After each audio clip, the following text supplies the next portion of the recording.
2 Chronicles 17, 7-9 explains the roles of the Levites, because people think, well, the Levites, they only did service in the tabernacle, didn't they? They offered the sacrifices. And it's not right. The Levites did do the service in the tabernacle. They carried the tabernacle around. However, the people who did the sacrifices were the priests. That's what I was talking about before. The priests were Levites, but not all the Levites were priests. The Levites had a different job in Israel. And in the 3rd year of his reign, he sent his leaders, Ben-Chil and Obadiah and Zechariah and Nathanael and Michayahu to teach in the cities of Yehudah. And with them he sent Levites, Shemayahu and Nethanyahu and Zebediah and Ashael and Shemiramoth and Jehonathan and Adoniyahu and Toviyahu and Tovadoniah, the Levites. And with them Elishama and Yehoram, the priests. And they taught in Judah. And with them was the book of the Torah of Yehovah. And they went around into all the cities of Judah and taught the people. This was their role. And we saw what the role of the teachers was before. The teachers are to teach the Torah to people. They're to give understanding of the Torah to people. It was exactly the same back then. Nothing has changed. 2 Chronicles 35, 1-3 says, and Yoshiyahu performed a Passover to Yehovah in Yerushalayim. And they sacrificed the Passover on the 14th day of the 1st month. And he set the priests in their duties and strengthened them for the service of the house of Yehovah. And said to the Levites, who were teaching all Yisrael, who were set apart to Yehovah, put the set apart ark in the house which Shlomo, son of David, sovereign of Yisrael, built. So the Levites did that service. They carried around the stuff. They carried around the ark and things like that. But also they're teaching in Israel. Yehovah says that he will scatter the Levites amongst Israel because that's where they're needed. They're needed in all of the towns of Israel to teach the Torah so that the people understand the Torah. Nehemiah 8, 4-9 says, and Ezra the scribe stood on a platform of wood which they had made for the purpose. So this is when they come back from Babylon. We talked about them going to Babylon before. This is them coming back. When they came back, Ezra stands on a platform of wood. Beside him, on his right, stood Mattithiah and Shema and Aniah and Uriah and Hilkiah and Maaseiah. And on his left stood Pedaiah and Mishael and Malchiah and Hashum and Hashbadanah, Zechariah, Meshulam. Okay, all of them, they were all there. And Ezra opened the book in the sight of the people, for he was above all the people. When he opened it, all the people stood up. So he's there, stood on his platform of wood, and he opens up the book before them. And Ezra blessed Yehovah, the great Elohim. Then all the people answered, Amen, Amen, while lifting up their heads. And they bowed their heads and worshipped Yehovah with faces to the ground. And Yeshua, which is actually how Yeshua's name is pronounced. It's Yeshua. We really do need to get into the habit of saying that. Yeshua and Bani and Shereviah and Yamin and Ahuv and Shabbatai and Hodiah and Maaseiah, Kelita, Azariah, Yozavad, Hanan, Peliah, and the Levites. What did they do? They caused the people to understand the Torah. What are the teachers to do? They're to cause the people to understand the Torah. This is the system that was set up then. It's the same system now, while the people were in their place. And they read in the book of the Torah of Elohim, explaining its meaning and caused them to understand the meaning. What do we do here? We read the Torah portion and we cause people to understand the reading of the Torah portion. This is the way that it's supposed to be. And Nehemiah, who was the governor, and Ezra the priest, the scribe, and the Levites who taught the people, said to all the people, this day is set apart to Yehovah your Elohim. Do not mourn or weep.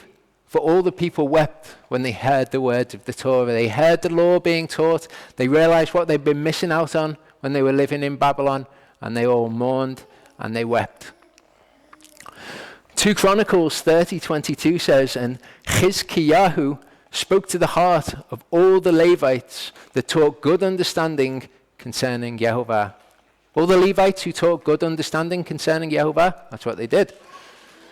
And the sovereign of Ashur commanded, saying, send one of the priests whom you exiled from there to go there. Let him go and dwell there, and let him teach the judgment of Elohim, of the Elohim of the land. And one of the priests whom they had exiled from Shomeron came and dwelt in Bethel and taught them how to fear Yehovah. That's what the Levites were supposed to do. That's what the teachers today are supposed to do. Just everyone's gone scattered. They've gone off all over the place. They're teaching themselves the Torah. They're supposed to come to the teachers, the ones who have been put in the body for that purpose. Deuteronomy 33 is when Moshe blesses the tribe of Levi. And this is what he says about the tribe of Levi. It says, and of Levi, he said, your Tumim and your Urim belong to your kind one, who you tried at Massah, with whom you contended at the waters of Meribah, who said of his father and mother, I have not seen them, and he did not acknowledge his brothers or his own children. Okay, this is when Moshe came down from the mountain, found them all doing the golden calf, and the tribe of Levi killed them all indiscriminately. Okay, it didn't matter who it was. For they have cherished your word and watched over your covenant. They teach your judgments to Yaakov and your Torah to Israel. This is who the Levites were. We've totally lost this understanding of who the Levites were. We think that they just offered sacrifices in the temple. They didn't. The Levites were the teachers scattered amongst Israel to give them good understanding and to explain the Torah, what it means to them by the Ruach. Nowadays, we're spread out all over the world, aren't we? We're in the exile. Israel has been scattered all over the world. Nowadays, we've got teachers among all of Israel in all the places where they've been scattered who bring understanding of the Torah to people. Now, these things can be confusing, okay? And in the Torah movement, there is so much confusion. Nobody is on the same page about anything at all. Everyone's all over the place. And what you're getting is you get these groups on Facebook where everybody's trying to teach each other the Torah. And it just descends into nonsense where everybody's saying something different to someone else and nobody really knows anything that's going on. Everyone's on a completely different page doctrinally. And everyone says, when Messiah comes, it will be sorted out. When Messiah comes, we will be unified in our faith. Which is true. It will be. But we don't have to wait until then. Hebrews 13:7-9 says, remember those leading you who spoke the word of Elohim to you. Consider the outcome of their way of life and imitate their belief. Yeshua Messiah is the same yesterday and today and forever. Do not be borne about by various and strange teachings. Okay? This is the Torah movement. Everyone's borne about by various and strange teachings. For it is good for the heart to be established by favor or grace, not with foods which have not profited those who have been occupied with them. And those foods, those strange doctrines and teachings have not profited those who have been occupied by them. All it's done is made the entire Torah movement descend into nonsense and confusion, and everybody teaching each other just nonsense basically that they've come up with on their own. And everyone thinks they're being led by the Ruach. Everyone thinks, oh, I've learned this from God himself. But it's nonsense. If that were true, then everyone would be on the same page if the Ruach was teaching everybody. That's not how it's supposed to work. Ephesians 4:11-14 says, and he himself gave some as apostles, some as prophets, and some as evangelists, some as shepherds and teachers, who are one category, pastors and teachers, shepherds and teachers, for the perfecting of the set apart ones, to the work of the service, to a building up of the body of Messiah, until we all come to the unity of belief and of the knowledge of the Son of Elohim, to a perfect man, to the measure of the stature of the completeness of Messiah. When Messiah comes, so that we should no longer be children tossed about and borne by every wind of teaching or every wind of doctrine. We're not meant to be like that. What's meant to prevent us from being in this state is he's given these people to teach us doctrine. Okay? This is how the body works. The body is meant to work. One part of the body does one thing, and they leave the other part of it to the one that has been appointed to that part of the body. 1 Corinthians 12:17-21 says, if all the body was an eye, where would be the hearing? But everyone wants to be the eye, don't they? Everyone wants to teach the doctrine and learn the doctrine, and I've got it all from the Ruach himself. It's nonsense. If all the body was an eye, where would be the hearing? If all hearing, where would be the smelling? Okay, we've got specific roles. We need to stick to our specific roles and stop trying to teach each other all of this nonsense. We need to go to the teachers for the doctrine, because they're the part of the body which teaches the doctrine.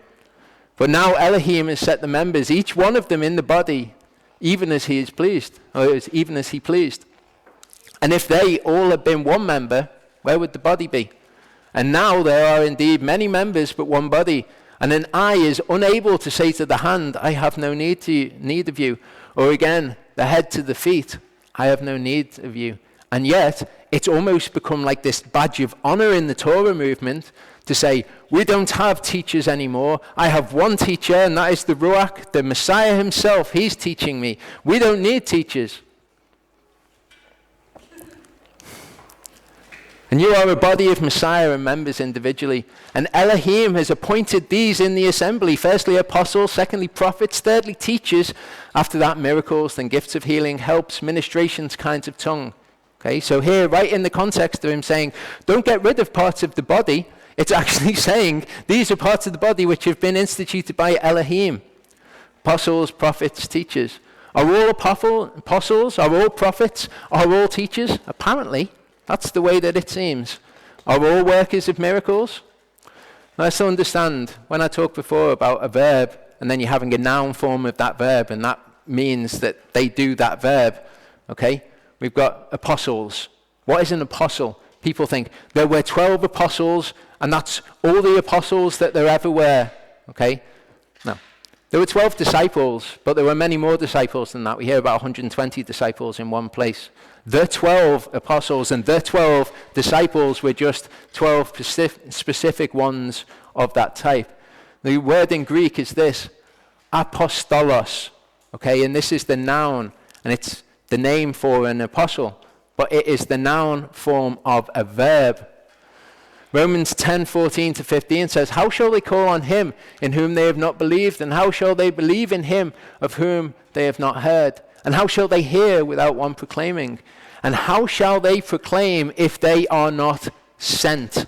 Okay, so the ones proclaiming the word must be sent. In the Greek, the word sent is apostello. That's the verb.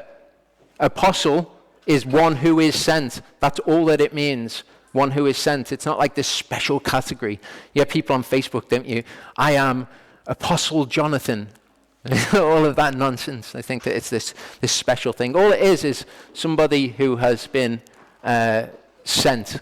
That's all that the word apostle means, one who is sent. That's why Paul can be an apostle even though he wasn't one of the 12 apostles. When Matthias is chosen as the 12th apostle, Paul can also be an apostle, he's just not one of the 12. Numbers 12:1-2 gives us some very interesting insight into how people receive this information. As I say, it's become a badge of honor for everybody to think, I'm not taught by anyone. Okay, we've done away with the teachers. It says, now Miriam and Aharon spoke against Moshe because of the Cushite woman whom he had taken. For he had taken a Cushite woman. And they said, has Yehovah spoken only through Moshe? Has he not also spoken through us? And Yehovah heard. That's what people do. They say, has Yehovah only spoken through this teacher? What, we're to go to the teacher for the doctrine? Does Yehovah only speak through them? Doesn't he speak through us as well? Yehovah heard. He wasn't very happy about it. We'll get to that when we get to the book of Numbers. Numbers 16:1-3. And Korach, son of Yitzhar, son of Kehath, and son of Levi, took both Dathan and Aviram, the sons of Eliav, and On, sons of Peleth, sons of Reuven, and they rose up before Moshe with some of the children of Israel, 250 leaders of the congregation, called ones of the meeting, men of name. So these were people with a reputation in the congregation, 250 of them. And they assembled against Moshe and against Aharon and said to them, enough of you, for all the congregation is set apart. Everyone's holy. All of the congregation is holy. And Yehovah is in their midst. Yehovah's in my midst. I've got the Ruach. Okay, all of us are set apart, not just you. Yehovah's in their midst. Why then do you lift yourselves up above the assembly of Yehovah? And this is the reaction, isn't it? Why are you? You think that you're special, you're some teacher. Why have you lifted yourself up above the assembly? But again, this is the error on the behalf of the people. We're told we are all brethren. Okay? We're all brethren. No one is above anyone else. We're all a body, and that body has got different roles. Some people are teachers. Some people are leaders. But that doesn't mean that they are above the congregation. This was a misunderstanding on these people's behalf. But this is exactly the same attitude that people have, and they don't realize that they are actually quoting from the 2 moments of rebellion which were punished strongly by Yehovah. James 3 verse 1 says, "Not many of you should become teachers, my brothers, knowing that we shall all receive greater judgment." Yet people want to do that, don't they? They want to teach themselves. They want to become the teacher in the body, and they want to teach themselves, and they want to teach other people. Oh no, this is what the doctrine says. You'll get a post on Facebook about, oh, I need to break the Sabbath for this. Is this okay? And then you'll get like 50 people all giving them different pieces of... Okay? You get the 50 people all giving different pieces of advice about whether it's okay to break the Sabbath or not. They're all just being teachers. And they're told here, don't become teachers. The teachers will receive greater judgment. So when a teacher says something, okay, they are held accountable to Yehovah then at that point for what they teach to people. So if you go to a teacher and you follow their doctrine, which is what the scriptures say to do, and it turns out to be wrong, it's fine for you because you've been obeying the scriptures. It's not fine for the teacher. The teacher's the one that gets it in the neck. Okay? This is why it's not good to teach other people. What I'm not saying, incidentally, is that if I ever teach something and you think it's wrong, that you've just got to accept it. That's not what I'm saying. Okay? You come to me and you say, I think this that you taught there was wrong. Or I don't get this. Can you please explain it to me? I'm not saying that I'm going to get everything right for all time. What I'm saying is when you think something is wrong, you don't go off and then teach other people, oh no, I think that thing that they were saying was wrong. This is the way that we should do it. Okay? You come to the person, you address it to the person, and you say, I don't think that's right. Please go through the scriptures with me. Because Yehovah, by his Spirit, by his Ruach, gives people the ability to teach the word of Elohim, and he gives them understanding of the scriptures. And they have a much wider context of the scriptures to draw from. So when you can go to them with one scripture and say, I think that this scripture goes against what you're saying, they'll be able to explain it in context, which is why it's not good for people to think that something that is wrong, hold it in their heart, and go off and act contrary to the teaching simply because they think they've got it right. Okay, what you do is you go to the teacher and you rebuke the teacher or you exhort the teacher, and then you come to a reasoning between you. 1 Timothy 4, 3-4 says, For there shall be a time when they shall not bear sound teaching, but according to their own desires they shall heap up for themselves teachers tickling the ear. Because this is what people do, isn't it? They don't like what's taught, so they amass teachers that agree with them, and they listen to them instead.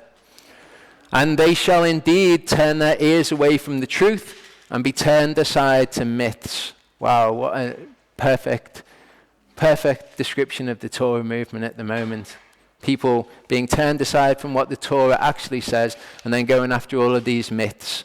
You know, the serpent seed doctrine or whatever it is. I'm not going to go through a big list because I'll just get a ton of comments going, oh no, this doctrine's actually a good doctrine. Okay? They turn away their ears from hearing the Torah and they go after all of this nonsense because they've heaped up for themselves teachers tickling the ear. Good piece of advice is when somebody says, I'm not a teacher, I'm just a fellow student of the word with you, which is what a whole ton of people who are well known in the Torah movement will say. Don't go to them to learn your doctrine because they've said absolutely explicitly, I'm not a teacher, I'm just a fellow student. And most of the time they are not somebody who is following a teacher. They're just somebody who's off on their own, guided by the Ruach about what is right and coming up with all of these strange things that don't agree with everyone else who's guided by the Ruach. Don't go to them. They're not teachers. They've just told you that they're not teachers. Go to teachers of the word, people who have got that role within the body. They will give you the doctrine, and that is how we come to unity of faith until Messiah comes back. Matthew 23, 1-11 says, Then Yeshua spoke to the crowds and to his disciples, saying, The scribes and the Pharisees sit on the seat of Moshe. Therefore, whatever they say to you to keep and do, but do not according to their works, for they say and do not. When they teach you the Torah, do the Torah. But don't do according to what they do, because they teach the Torah, but they don't do it. Don't take them as an example. But what they teach you, that you should do.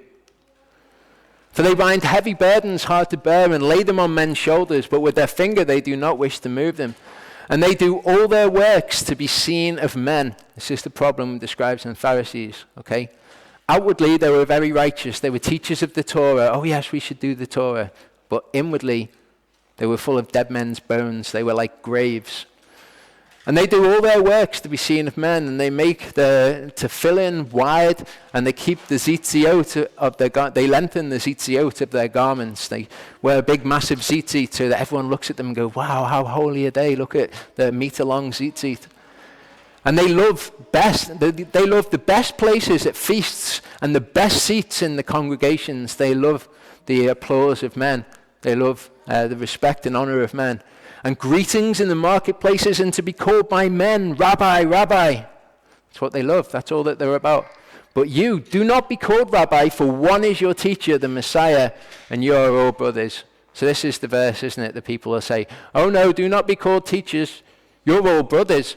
One's your teacher, Messiah. Just you'll be led by the Ruach into a load of nonsense, and everyone else will be led into a load of nonsense, and that's just how Yehovah wants it. No. We've got to read this in the context. What Yeshua is not doing here is he's not denying the Torah, which the Levites are the teachers in the Torah, aren't they? They were scattered among Israel to do the teaching. What Messiah is doing isn't coming and saying, oh no, all of that in the Torah about having teachers. Don't do that. What one's your teacher, Messiah? It's in the context of the scribes and the Pharisees who've raised themselves up above the people. Like it was saying, okay, you're all members of a body. You're all brothers. Some of you are going to have the role of teaching. Don't be like the scribes and the Pharisees who love all of the honor of men. They love to be called Rabbi, Rabbi, teacher, teacher. Okay? Don't be into any of that. Do not call anyone on earth your father, for one is your father, he who is in the heavens. He's not saying, oh, the Torah where it says honor your father and your mother. Just, don't bother with that. Don't call anyone father. In fact, one is your father, him who is in heaven. How much greater misunderstanding of Yeshua's words could you have? Neither be called leaders, for one is your leader, the Messiah. Okay? Don't raise yourself above the body. You're all brothers. You're all one body. Don't be raised above. Okay? Yes, fulfill the role that you have in the body, but don't go after it like these men are. But the greatest among you shall be your servant. That's the whole thing of being a part of the body. The people who are to teach are not the ones who love the limelight. Usually the people who love the limelight, if they're given the role of teacher, they do it wrong, and they're all more concerned about what people think of them than teaching the truth, which might be hard for people to accept sometimes. Okay? If you love the limelight, you love other people's attention on you. So it's going to be difficult when that attention on you turns to be bad because you've just told someone, no, that's sin, you can't do it. Okay? Greatest among you shall be your servant. They're probably not going to like the role that they've been given of teacher. They're going to do it and they're going to serve other people, but they're not going to be like these people who love to be in front of people with their big long tzitzits and striding about in the marketplace and to be called Rabbi, Rabbi by men. So this is what Yeshua is talking about here. Hebrews 13:17 says, obey those leading you and be subject to them, for they watch for your lives as having to give account. The people who are leading have to give account for the lives of the people that they're leading. They're under a greater judgment. When they're teaching them doctrine and they're telling them what to do, they are to be obeyed, and that doctrine is to be followed. However, they're going to have to give account to Yehovah for every word that they've spoken and how they've led people. Let them do so with joy and not groaning, for that would be of no advantage to you.